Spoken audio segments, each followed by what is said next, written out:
You've asked more questions deciding what to watch on Netflix tonight than you did before signing a 7-year car loan. Your Netflix subscription costs $13 a month. That car loan mistake? $4,000. But hey, at least you found a good documentary about financial scams. Let me show you how dealerships count on you not asking questions. The moment you ask for a monthly payment first, a silent alarm goes off. Not literal, psychological. Every person in that building now knows you're workable. The sequence begins. They classify you in the first 30 seconds by what you ask. If your opening question involves monthly payment, you just told them 3 things. 1, you don't understand the total cost. 2, you're financing. 3, you're negotiable. The closer doesn't smile because he likes you. He's smiling because your first question just added $3,000 to his paycheck and you're standing there waiting for him to compliment your shoes. Think about the last time you walked into a showroom and asked, "Can I get this for $400 a month?" Translation: let me see how many extra months I can add to your loan before you notice. Congratulations. You just turned a 5-year mistake into a 7-year commitment. The test drive isn't about the car. It's about time. Every minute you spend in that vehicle is a minute you're not researching, not comparing, not thinking.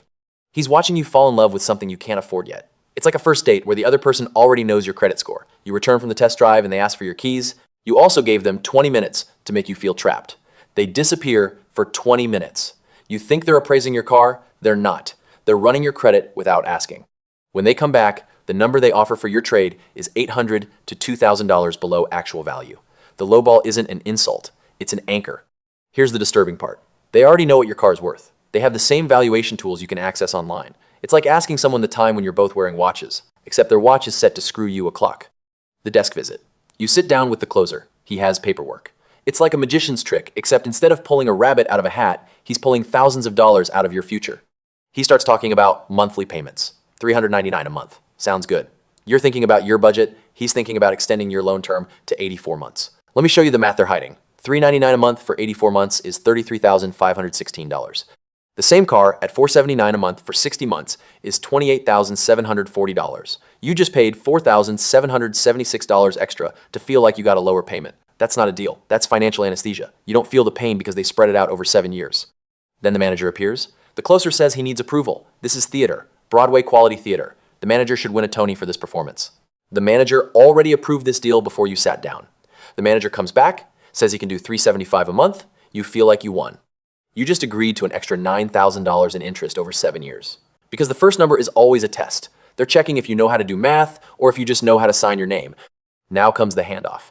You're taken to the finance wizard. Told him you're basically an ATM machine that speaks English. The finance wizard starts with good news. Your loan is approved. Then he slides in the accessories, paint protection, gap coverage, extended warranty. He frames each one as cheap, only $30 a month. $30 a month for 60 months is $1,800 for a product that cost them $90. Here's what should make you angry. That paint protection is a spray they apply in 4 minutes. It costs them $7 in material. They're charging you $1,800. That's a 257 to 1 markup. Actually, I don't want to give anyone ideas.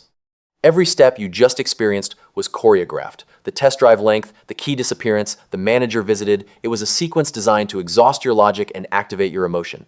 It works on 70% of people who walk into that building. When was the last time you told the story of your car purchase at a party and people didn't look at you with pity? Drop a comment if you've ever wondered if they were taking your car for a joyride while you sat there questioning your life choices. The trade evaluation isn't about your car. It's about removing your exit strategy. If they have your keys, you can't leave easily. Asking for your keys back feels like admitting defeat. Like telling the dentist you changed your mind mid-root canal. 2 hours into this process, you're not starting over somewhere else. Sunk cost is a weapon they sharpen every single day. There are seminars where managers teach closers how to maximize time investment. It's hostage negotiation, except you're negotiating with yourself and losing. The payment-focused manipulation runs deeper than you think. When the closer shows you $375 a month, he's not showing you the interest rate. It's buried on page 4 of the contract. 14.9%. You qualified for 7.2. That's $4,100 extra. Here's the evidence. Pull out your last car loan contract. Find the interest rate. Now check what rate you actually qualified for at your credit score. That's the cost of not asking one question. You've asked more questions deciding what to watch on Netflix. Now you know what they did. Here's why it worked. Every showroom has a ghost. The customer who walked in excited and walked out confused, you're supposed to be that ghost. They built a maze and you're the cheese. The system needs you blind. When you walk through that door without preparation, you activate a profit model that's been running since dealerships figured out that information asymmetry is more valuable than the metal they're selling. Your lack of knowledge isn't a disadvantage to them. It's the product. They're not selling you a car. They're selling your ignorance back to you at a markup. This sounds dramatic until you realize they have a name for unprepared buyers in internal training materials. They call you a laydown. Not a customer, not a client, a laydown. Like a speed bump with a credit score. Preparation destroys their margins. A prepared buyer costs them anywhere from $2,000 to $8,000 in profit per transaction. I've seen internal dealership spreadsheets that track customer types. The unprepared column shows an average profit of $6,200 per sale. The prepared column shows $1,400. Let that sink in. Your ignorance has a dollar amount attached to it, and it's written on a spreadsheet somewhere. They need you to believe 3 lies. Lie 1. Monthly payment is the price. It's not. Monthly payment is financial camouflage. It's how they make a terrible deal look like a responsible budget decision. Lie 2. Your credit determines the deal. It doesn't. Your credit determines your rate floor. The dealer determines how much they mark it up. Your credit score is just the starting line. The dealer decides how far they can move the finish line before you notice. Lie 3. Negotiation happens at the desk. It doesn't. By the time you sit at that desk, you're either armed or you're lunch. There's no middle ground. Unprepared buyers subsidize prepared ones. When you overpay by $5,000, that dealership can afford to give the next buyer a razor-thin margin. You are the profit. The prepared buyer is the volume. Don't be the easy money. The time investment trap is psychological warfare. After 2 hours, you're not leaving. You've already test-driven the car. You've already mentally named it. You've already picked which parking spot it's getting. Walking away now means admitting you wasted those 2 hours. That's why the closer takes his time. Time is their weapon. Patience is their strategy. Your exhaustion is their profit. If you want the files they don't want you to read, this is where they live. Subscribe. They track your behavior the moment you step inside. Eye contact patterns. Question types. The closer is profiling you in real time. Some dealerships use software that scores your likelihood to buy based on behavioral markers in the first 3 minutes. There's actual software that rates how easy you are. It's like a dating app, except instead of swiping right, they're calculating your profit potential. Here's what they're really tracking. Do you know what questions to ask? If you don't ask about acquisition cost in the first 5 minutes, they know you don't understand dealer margins. If you don't mention pre-approval, they know you're financing through them. Some training programs teach closers to note whether you arrived alone. Alone means easier. Alone means nobody's going to stop you from making a terrible decision. It's like going grocery shopping hungry, except instead of buying too many snacks, you're signing a 7-year loan. The showroom isn't designed for your comfort. It's designed for your compliance. The chairs are low. The desk is high. You're physically positioned below the closer. The paperwork is tilted toward him. Go sit in a dealership right now. Measure the chair height versus the desk height. They designed the furniture to make you feel small. It's not a showroom, it's a throne room, and you're the peasant asking for favors. You've seen the trap. You understand why it works. Now learn how to dismantle it. There's a customer they talk about after closing, the one who walked in with numbers already written down, who asked about acquisition costs before monthly payment. They talk about that customer the way campers talk about Bigfoot. Rare, terrifying, probably made up. You're about to become that ghost. Preparation isn't about being difficult. It's about being so expensive to deal with that giving you a fair price is easier than fighting you. When you know your credit score before you arrive, you remove their ability to lie about what rate you qualify for. The finance wizard can't tell you 7.9 is the best he can do when you're holding a pre-approval letter at 5.2. I've watched closers completely change tone when a buyer pulls out a printed pre-approval letter. The confidence drains, the script stops, 10 minutes. That's less time than you spent picking a profile picture. But it's worth $4,000. Walk in with pre-approval from an outside lender and the finance wizard loses his primary profit center. Rate markup disappears. On a $30,000 loan at 7.9% over 60 months, you pay $4,737 in interest. At 5.2%, you pay $2,592. The difference is $2,145. Would you like to take a vacation or would you like to pay for the finance wizard's vacation? Because that's the actual question. The total cost negotiation is where you take back control. When you say, I'm negotiating out the door price, not monthly payment, you just collapse their script. They can't bury fees in the payment. Out the door means everything. One number. They'll try to pull you back to monthly payment. Stay on total cost, like your financial future depends on it. Because it does. Your trade-in is a weapon if you know how to use it. Get 3 valuations before you walk in. When they offer you $2,000 below market, you pull out your paper. You say, I have 3 other places that value this higher. Match it, or I'm selling it separately. I've seen trade offers increase by $1,500 in under 2 minutes. Faster than it takes to make instant ramen. Except instead of noodles, you just made $1,500 appear out of thin air. What preparation step do you think scares them the most? Drop your theory below. Researching acquisition cost and holdback is the nuclear option. Acquisition cost is what the dealer paid for the car. Holdback is a manufacturer rebate they get after the sale. When you walk in and say, I know your acquisition cost is $28,000 and your holdback is 3%, you just told them you're not negotiable on fantasy markups. Here's the uncomfortable truth. Acquisition cost is public information. You can find it online in under 5 minutes. They're counting on you being lazy. Don't be lazy. Be rich instead.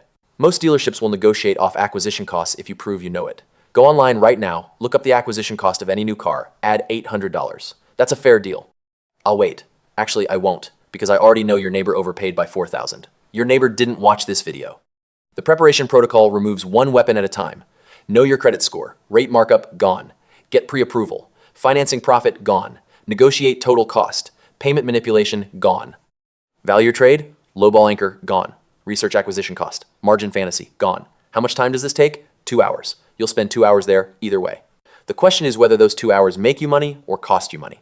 Preparation removes their weapons. Now here are the questions that make them visible. There are 5 questions that cause visible discomfort. You'll see the confidence leak out of them like air from a tire. It's beautiful. Question 1. What's your acquisition cost on this unit? The closer will hesitate. If he deflects, you say, I can look it up right now on my phone. Do you want me to do that or save us both time? I've used this question 17 times. 16 times, they gave me the number within 30 seconds. The 17th time, I looked it up on my phone while sitting at the desk. The price dropped immediately, like I found a cheat code. Except the cheat code is just asking a question they hoped you wouldn't ask. Question 2. I'm negotiating out the door price, not monthly payment. It's a line in the sand. It's you telling them the game changed and they didn't get a vote. Here's what this sounds like. The closer says, we can get you into this car for $429 a month. You say, what's the out the door price? He says, that depends on your down payment and term. You say, give me the total price plus all fees. He pivots to monthly again. You repeat the question. Watch it collapse. Watch him realize you're not playing the game he prepared for. It's like watching someone try to use a strategy guide for the wrong video game. Question 3. What's the money factor on this lease? To convert it to APR, multiply by 2,400. If they tell you the money factor is 0.0025, that's 6% APR. If they refuse to tell you, they're hiding a bad rate. I've seen money factors as high as 0.012. That's 28.8% APR on a lease. You'll lease at loan shark rates and call it a good deal because you didn't ask one question. One question stands between you and financial stupidity. Question 4. Are there any dealer added fees beyond documentation? This forces pre-disclosure. They have to tell you about the prep fee, the delivery charge, the VIN etching. The paint protection, they already applied. Most buyers don't see these fees until they're in the finance office signing papers. By then, they're exhausted. Some dealerships add these fees after you've agreed to a price. This question is a shield. It protects you from surprises. And in a car dealership, surprises cost money. Which of these 5 have you used? I want to hear about the time you made a closer visibly sweat. Those stories are gold. Question 5. I have pre-approval at 5.2%. Can you beat it? If he says yes, he just admitted he was going to charge you more before you asked. Over a 60-month loan of $30,000. The difference between 5.2 and 8.9% is $2,800 because nobody told them they're allowed to have leverage. You're allowed to have leverage. Use it. These questions change how they see you. The moment you ask about acquisition cost, you're no longer a transaction. You're a problem. Problems take time. They'd rather give you a fair deal quickly than fight you for 3 hours over a margin they're going to lose anyway. They'd rather take a small win now than risk a total loss later. You're willing to walk. They're not willing to let you.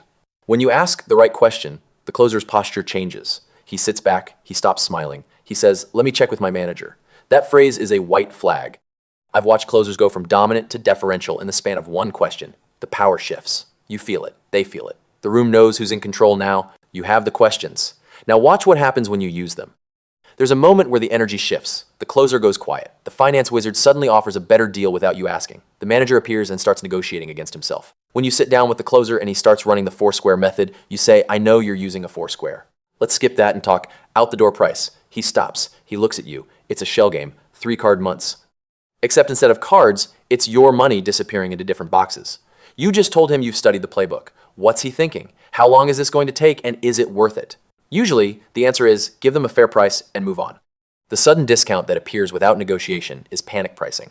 You asked about acquisition cost. You mentioned pre-approval. You negotiated the total cost. The closer leaves to talk to the manager. He comes back. The price dropped $1,000. You didn't ask for it. That's fear. Here's the tell. If they're willing to drop the price without you asking, how much higher was their opening offer? That discount was always available. They just weren't going to offer it unless you scared them into it. You just scared them into it. Congratulations. The shift from monthly payment talk to out-the-door price is an admission. For the first hour, they tried to keep you focused on payments. You refused. Finally, the closer gives up. He starts talking out-the-door numbers. You walked into their building, their territory, and you made them play by your rules. That's the moment you realize you're not trapped in there with them, they're trapped in there with you. Why they become agreeable when you mention outside financing is simple economics. The finance wizard makes most of his money on rate markup. If you're bringing your own financing, that's $2,000 to $4,000 gone.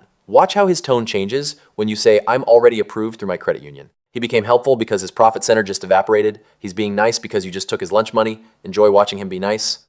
If this changes how you'll walk into the next showroom, share it. The system works because most people don't study it. You just became dangerous. Now go be dangerous.